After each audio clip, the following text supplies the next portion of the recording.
Fui yo, el padre Elías, quien en el silencio de la noche descargó 30 años de frustración y vergüenza en una patada contra el sagrado altar de mi propia parroquia. El eco de mi zapato de cuero, gastado por miles de pasos sobre estas mismas baldosas, contra la madera tallada, fue el sonido de mi alma rompiéndose. Fue un golpe seco, profano, dirigido justo debajo de la pequeña y discreta imagen de la Virgen que yo mismo había escondido allí.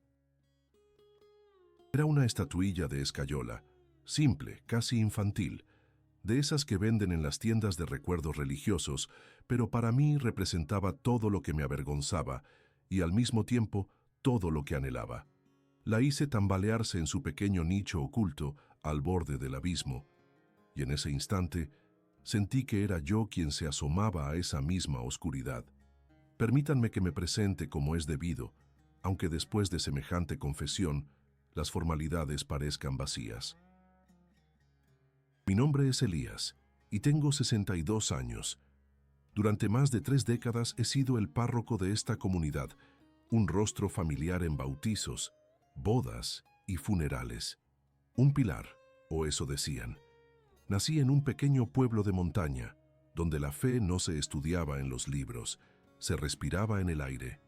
Mi madre era una mujer de manos ásperas por el trabajo y un rosario siempre en el bolsillo de su delantal. La fe que me enseñó era sencilla, directa, llena de afecto. Recuerdo sus historias sobre la Virgen como si fueran cuentos sobre una vecina amable y poderosa, alguien a quien se le podía pedir que cuidara de las cosechas o que aliviara la tos de un niño. Mi devoción mariana nació allí, en el calor de la cocina de leña, entre el olor a pan recién hecho y las letanías susurradas al anochecer. Era una fe del corazón, no de la mente. Pero el mundo tiene una forma cruel de arrancarnos la inocencia. Cuando entré en el seminario, me encontré con un universo completamente distinto. Allí, la fe se diseccionaba con el frío bisturí de la teología. Mis profesores, hombres brillantes y de verbo afilado, hablaban de Dios en términos de ontología y metafísica. Y por encima de todos ellos estaba la figura imponente de Monseñor Ricardo, mi mentor y con el tiempo mi superior. Un hombre pragmático, de una inteligencia cortante como el cristal, que despreciaba lo que él llamaba las supersticiones del pueblo. Se burlaba abiertamente de las procesiones, de las medallas, de las estampitas. Fe de viejas, lo llamaba. Un sentimentalismo infantil que debemos erradicar para alcanzar una fe adulta e intelectual. Yo, joven y ansioso por impresionar, por ser aceptado en ese círculo de elegidos, empecé a sentir vergüenza de mi fe de pueblo. La devoción a la Virgen, tan natural en mi infancia, se convirtió en mi secreto culpable, en una debilidad que debía ocultar a toda costa. Así que me construí una coraza. Me convertí en el padre Elías, el sacerdote de sermones impecablemente estructurados, de citas en latín y de una lógica teológica irreprochable. Predicaba una fe fría que no sentía, una distancia reverencial con lo divino que me dejaba el alma helada. Y mientras mis feligreses asentían con respeto, yo me sentía un impostor. Mi verdadero fervor ardía en secreto, en oraciones silenciosas a esa imagen de escayola que compré a escondidas y que oculté en un recoveco del altar mayor, lejos de las miradas críticas de Monseñor Ricardo y de aquellos que como él pudieran juzgarme. Durante 30 años viví así, partido en dos. El sacerdote respetado y el niño asustado que seguía necesitando a su madre. El conflicto se hizo insoportable. Recuerdo discusiones en las que defendía con vehemencia la necesidad de una fe purificada de sentimentalismos, mientras por dentro mi corazón se encogía de culpa. Una vez, una de mis hermanas, una mujer de fe tan sencilla y sólida como la de mi madre, me regaló un rosario tallado en madera de olivo. Lo rechacé con un desdén que aún me quema en la memoria. Le dije que esas cosas eran para gente simple, que nuestra fe debía ser más profunda. Vi el dolor en sus ojos, la confusión, y me odié por ello. Pero el miedo a ser descubierto, a ser considerado un sacerdote débil y poco preparado, era más fuerte que mi amor por ella, más fuerte que mi propia verdad. La noche del sacrilegio fue la culminación de todo. Horas antes, había tenido una conversación con Monseñor Ricardo. Me había humillado, como de costumbre, por un sermón que consideró demasiado popular.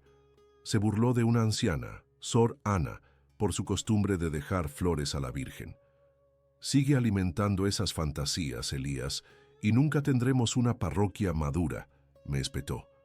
Esa noche la iglesia vacía se convirtió en mi celda de tortura. La luna, filtrándose por las vidrieras, iluminaba el polvo en el aire y el vacío en mi pecho. Mi oración no fue un susurro, fue un grito ahogado, una discusión airada con un Dios que me parecía tan distante y frío como mi superior. ¿Por qué me habías dado un corazón que debía esconder?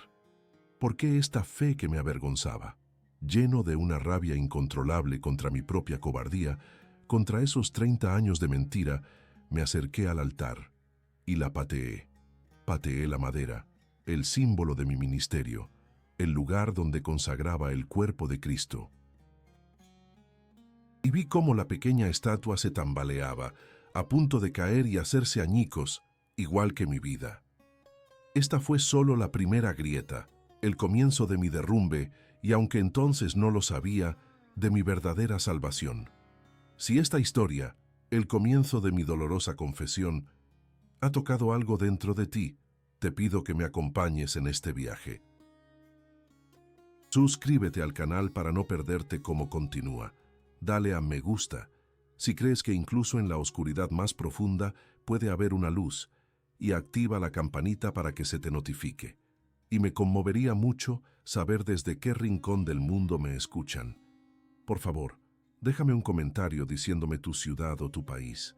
Sentir vuestra compañía me da fuerzas para seguir contando lo que sucedió después. Después de esa noche, un silencio espeso, casi tangible, se instaló en la iglesia y, lo que es peor, dentro de mí. Los días que siguieron fueron un ejercicio de disimulo. Celebraba la misa con la misma cadencia de siempre. Mis manos alzaban la hostia y el cáliz con una precisión ensayada durante 30 años, pero mis palabras se sentían como ceniza en la boca. Cada vez que me acercaba al altar, mis ojos evitaban instintivamente la pequeña herida en la madera, la cicatriz de mi profanación, y sabía que, oculta en su nicho, la pequeña estatua seguía allí, tambaleándose al borde de su minúsculo precipicio, un reflejo perfecto de mi propia alma. No tuve el valor ni para asegurarla ni para quitarla. La dejé allí, en su agonía silenciosa, como un recordatorio constante de mi cobardía. Mi vida se convirtió en una liturgia vacía. Los sermones que antes construía con esmero intelectual, ahora eran un eco de palabras ajenas, ideas que ya no me pertenecían. Escuchaba confesiones de pecados que me parecían insignificantes, comparados con el sacrilegio que yo guardaba en mi corazón. Daba la absolución sintiéndome el más condenado de todos. Por las noches me arrodillaba en mi austera habitación, pero no rezaba. ¿Qué podía decir? Mis oraciones habían sido siempre un diálogo, a veces una súplica, a veces una queja, pero siempre había sentido que alguien escuchaba al otro lado. Ahora solo había un muro de silencio. Llamaba, gritaba en mi interior, y la única respuesta era el eco de mi propia desesperación. La fe intelectual que tanto había defendido, esa estructura lógica que Monseñor Ricardo me había enseñado a venerar, se reveló como lo que era, un andamio de paja incapaz de sostenerme en la tormenta. Era una fe para tiempos de paz, para debates de salón, no para el abismo. Y la otra fe, la del corazón, la que había aprendido de mi madre, la había pisoteado yo mismo. Estaba espiritualmente en la indigencia, sin nada a lo que aferrarme. La mañana del accidente era una de esas mañanas grises y anónimas de entre semana. La iglesia estaba vacía, sumida en esa penumbra solemne que solo se rompe por el titilar de las velas del sagrario. Yo me encontraba en la sacristía, un lugar que siempre había amado. El olor a incienso frío, a cera y a madera vieja era el perfume de mi vocación. Pero ese día todo me resultaba ajeno. Me movía con la lentitud de un autómata, preparando los ornamentos para una pequeña misa vespertina. Estaba solo.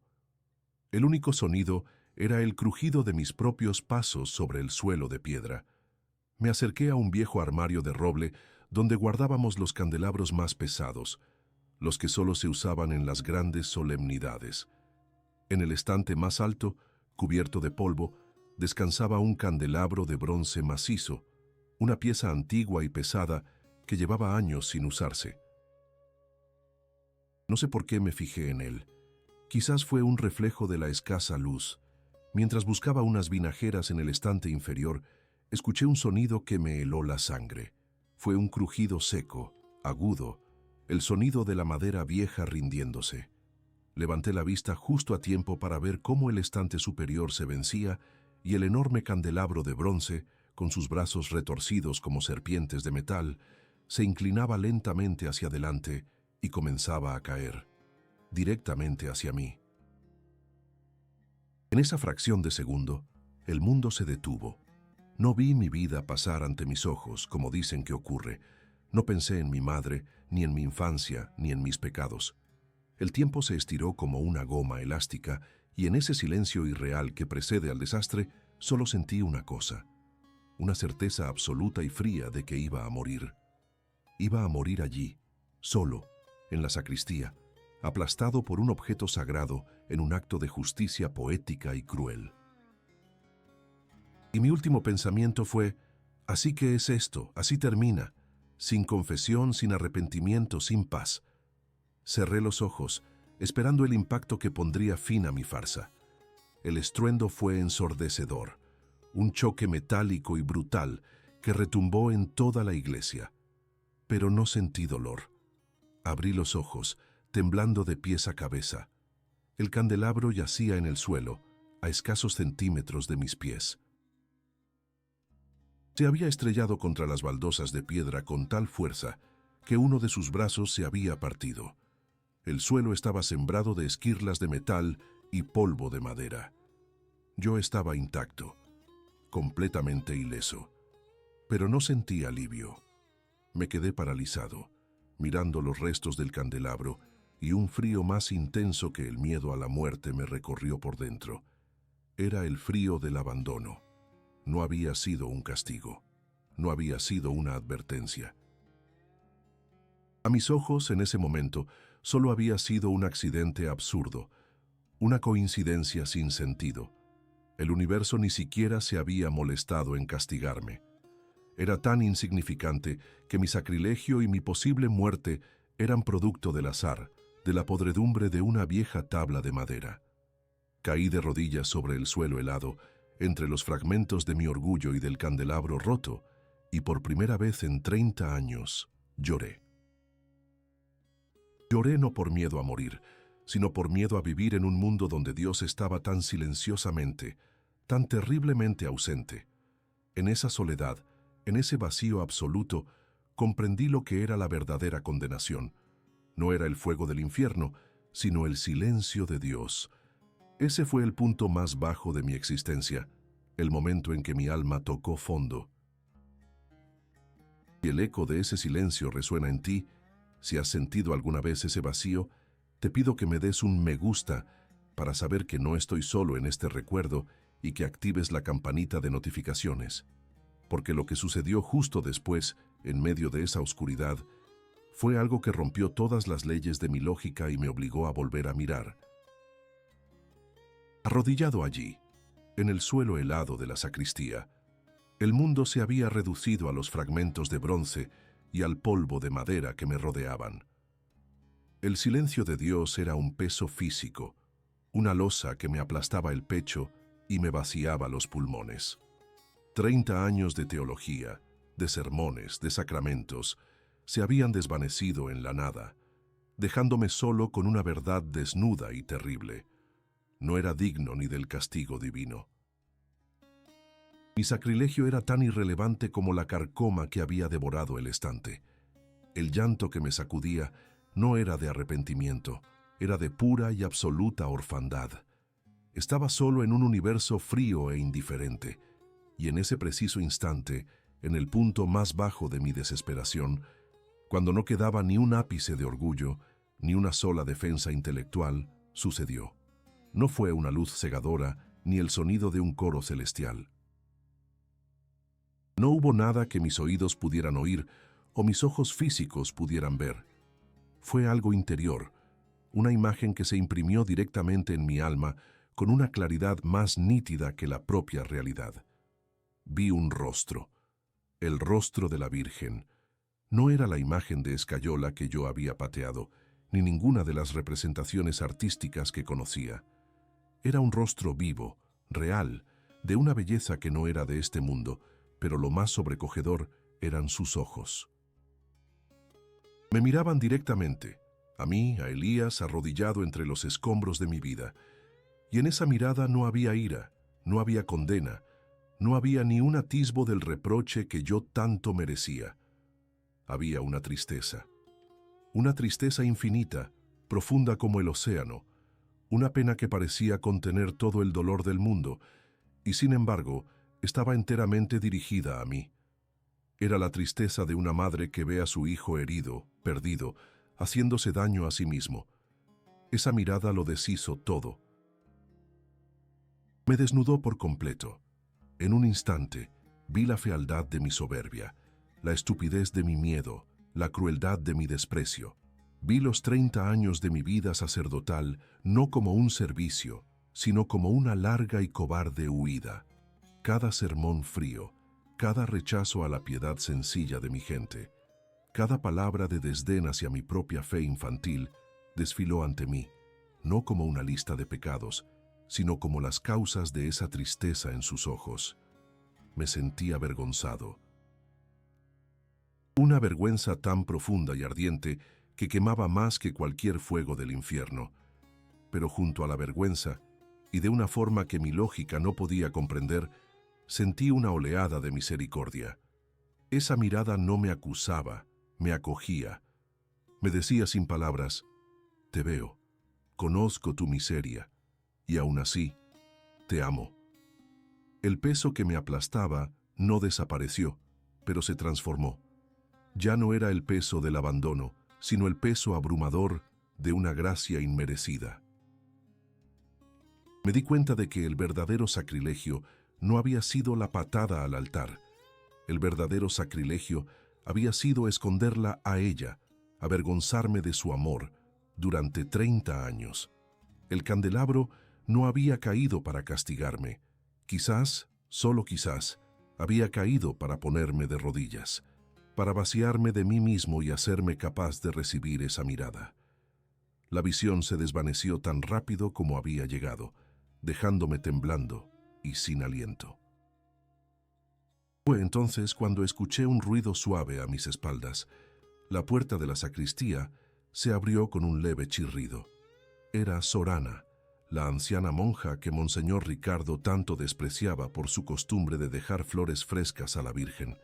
Su rostro, surcado de arrugas como un mapa de una vida de oración, me miró con preocupación. Debió de oír el estruendo. Se acercó despacio, con sus pasos cortos y silenciosos. No miró el desastre del suelo, me miró a mí. Sus ojos pequeños y brillantes no mostraron sorpresa ni curiosidad, solo una compasión inmensa. Se arrodilló a mi lado, con un esfuerzo que le costó a sus viejos huesos, y puso su mano rugosa sobre mi hombro.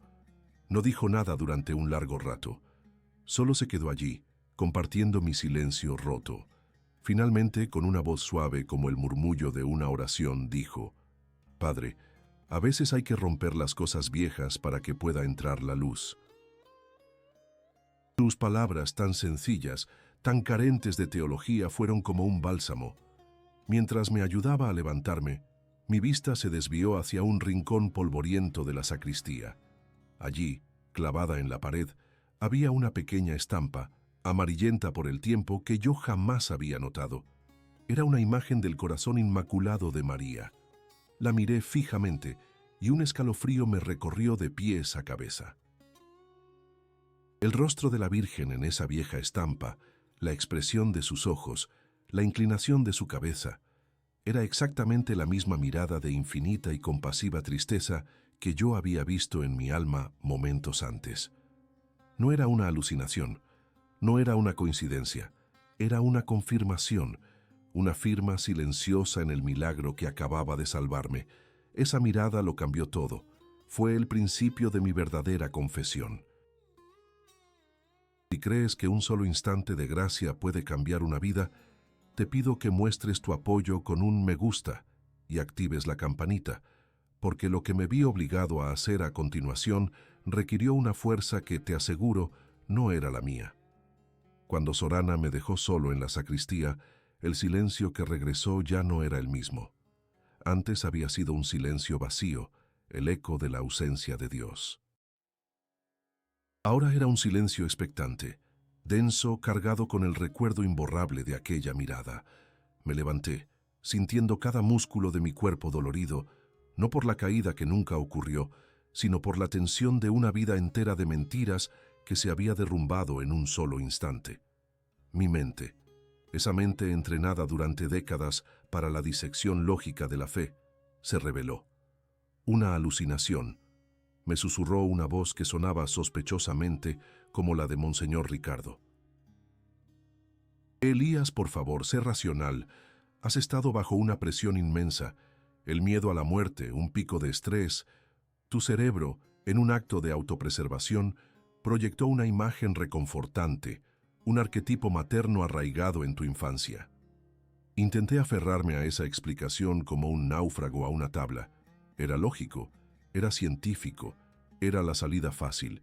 La estampa en la pared era una simple coincidencia, un caso de pareidolia psicológica.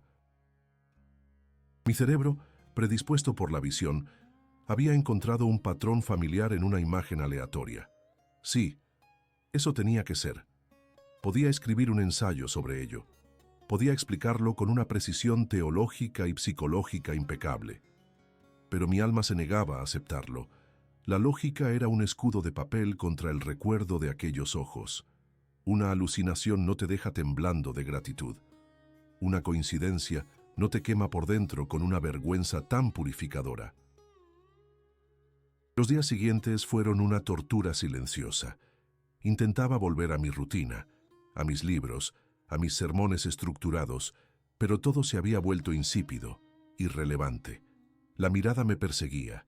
La veía en el reflejo de la ventana mientras tomaba mi café por la mañana. La encontraba en los ojos de una madre que traía a su hijo a bautizar. Una noche soñé con mi propia madre. No me decía nada. Solo me miraba con esa misma expresión de tristeza compasiva mientras me ofrecía su viejo rosario de madera, el que yo sabía que guardaba en una caja de hojalata en el fondo de mi armario. Desperté con el corazón desbocado, no por miedo, sino por la certeza abrumadora de que me estaban llamando a casa, y con esa certeza crecía la vergüenza, una vergüenza que era un fuego lento, que me consumía desde dentro. Recordé con una claridad dolorosa el día que mi hermana Inés vino a visitarme a la parroquia. Me trajo un rosario que había hecho tallar para mí en Tierra Santa. Recuerdo el orgullo en sus ojos al dármelo, y recuerdo mi respuesta. Sostuve el rosario con la punta de los dedos como si estuviera sucio. Inés, te lo agradezco, pero ya sabes que yo no soy de estas cosas.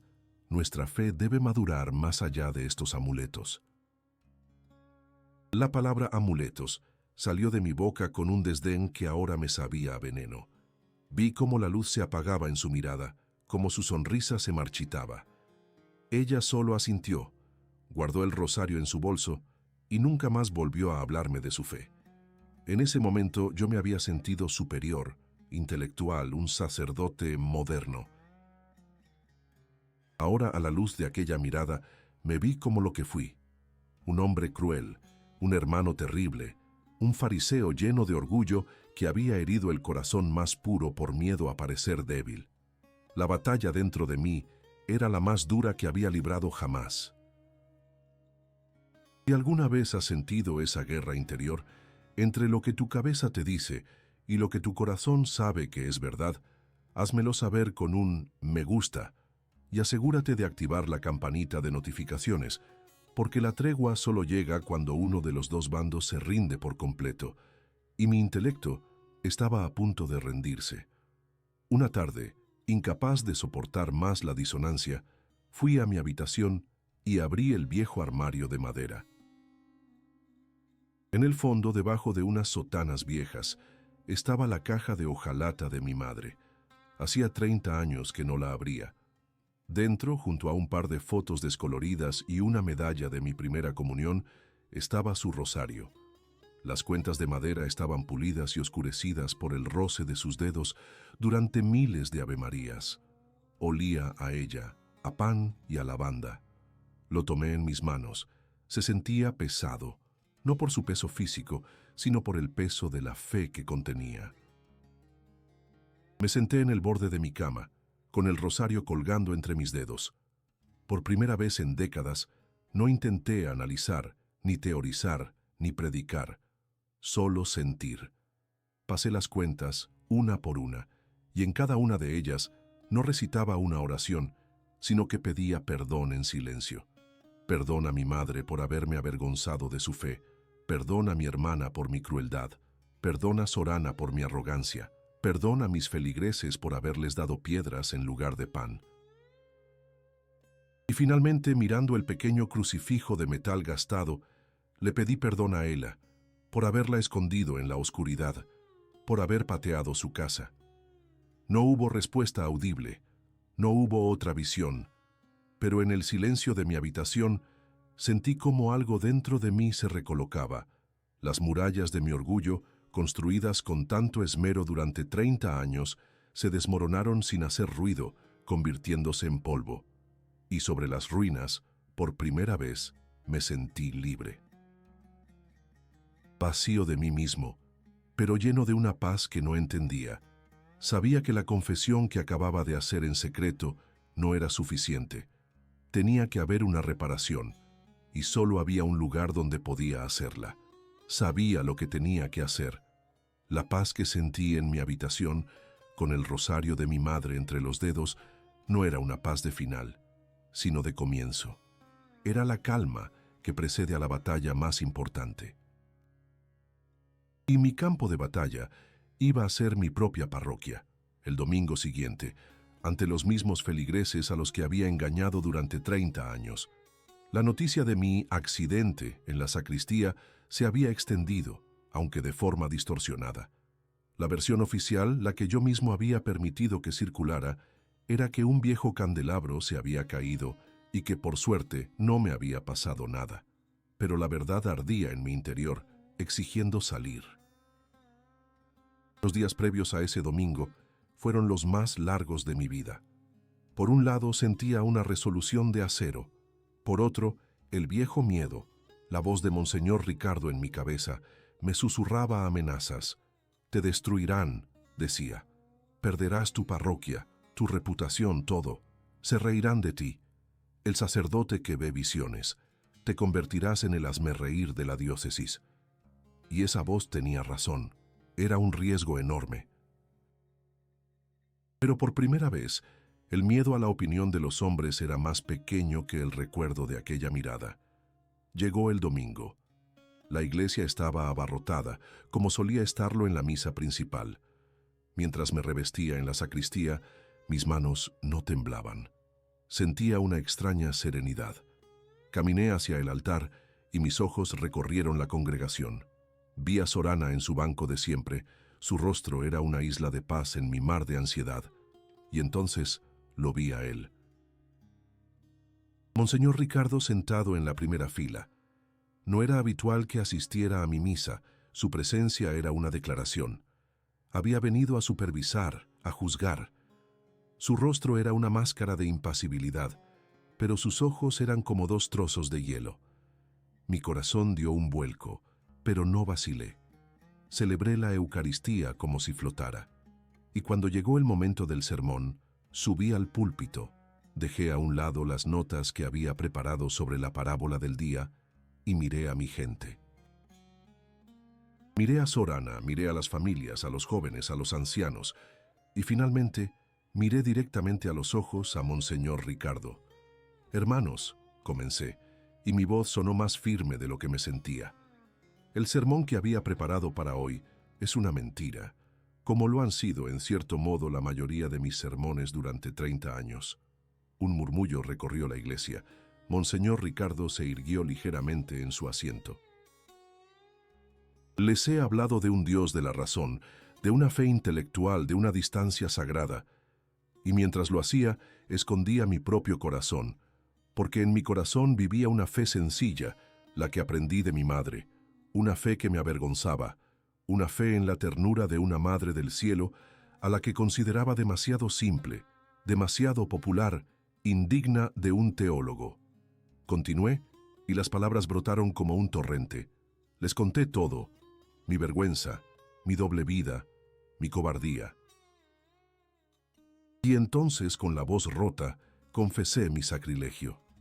Hace unas semanas, en esta misma iglesia, lleno de rabia y de frustración, pateé el altar.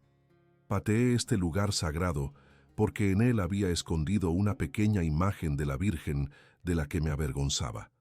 El silencio en la iglesia era tan profundo que se podía oír el latido de los corazones. Vi lágrimas en los ojos de Sorana, vi rostros de incredulidad, de asombro, y Dios guardó silencio. Continué. Pero ella no lo hizo. Les conté lo del candelabro y la visión. Describí su rostro, la tristeza infinita en sus ojos. No me castigó, me miró, y en esa mirada comprendí que el único infierno es vivir sin amor. Les pido perdón, a todos ustedes, por haberles dado un sacerdote a medias. A Dios por mi soberbia, y a ella por mi terrible ingratitud. Cuando terminé, me apoyé en el púlpito, exhausto, esperando el escándalo, los gritos, la condena. Pero lo que recibí fue un silencio sobrecogedor, un silencio que duró una eternidad y que poco a poco fue roto no por la ira, sino por el sonido de un sollozo ahogado, luego otro, y de repente, de forma espontánea, toda la congregación se puso en pie y comenzó a aplaudir. No era un aplauso de espectáculo, era un aplauso de liberación, de compasión, de familia. Miré a Monseñor Ricardo. Estaba pálido, con la boca entreabierta, completamente desconcertado. Por primera vez en mi vida no vi juicio en sus ojos, solo vi confusión. Claro que no todos lo aceptaron. En los días que siguieron, oí los susurros. El teléfono de la casa parroquial sonó con llamadas de colegas preocupados. «Elías, ¿qué has hecho? Has creado un escándalo». Dicen que fue una alucinación por el estrés. Estás alimentando la superstición que tanto combatimos. Algunos me rechazaron abiertamente, acusándome de haber perdido el juicio, de ser un peligro para la fe adulta. No discutí con nadie. No intenté convencerlos. Cuando me enfrentaban, simplemente decía con una paz que no era mía. Fue la experiencia más real de toda mi vida. Pero mientras unos pocos se alejaban, muchos más se acercaron. La gente empezó a venir a la iglesia no por obligación, sino por necesidad. Las confesiones se llenaron de historias de corazones rotos que buscaban la misma misericordia que yo había encontrado. Saqué la pequeña estatua de escayola de su escondite. Pegué con cuidado el trozo que se había astillado con la patada y la coloqué en un pequeño altar lateral con flores frescas que Sorana y otras mujeres de la parroquia se encargaban de renovar. El rosario que antes rezaba a escondidas, ahora lo rezaba en comunidad antes de la misa. Y descubrí que en esas cuentas de madera, en esas avemarías susurradas, había más teología y más verdad que en todos mis libros. Mi conversión no fue un cambio de religión ni una nueva doctrina. Fue un cambio de corazón. Fue darme cuenta de que la fe no es una fortaleza que construimos para protegernos del mundo, sino una puerta que abrimos para dejar que la misericordia de Dios entre y lo ponga todo patas arriba. Fue entender que aquello que yo había despreciado y rechazado, la fe sencilla, el amor de una madre, la piedad del pueblo, era precisamente la mano que me levantó del suelo cuando estaba hecho pedazos. Mi orgullo me llevó al borde del abismo, pero fue la humildad la que me enseñó a volar. Este camino de vuelta a casa, de la soberbia a la humildad, es un viaje que creo que todos, de una forma u otra, estamos llamados a hacer. Y mi historia, la confesión de un sacerdote que tuvo que romperse para volver a nacer, ha tocado tu corazón. Te pido que dejes una señal de ello con un me gusta y que actives la campanita para que no te pierdas ningún testimonio futuro. Y me conmovería profundamente leer en los comentarios si alguna vez has sentido esa mirada de misericordia en tu propia vida, ese momento en que a pesar de todo te sentiste amado sin medida. Vuestra fe alimenta la mía.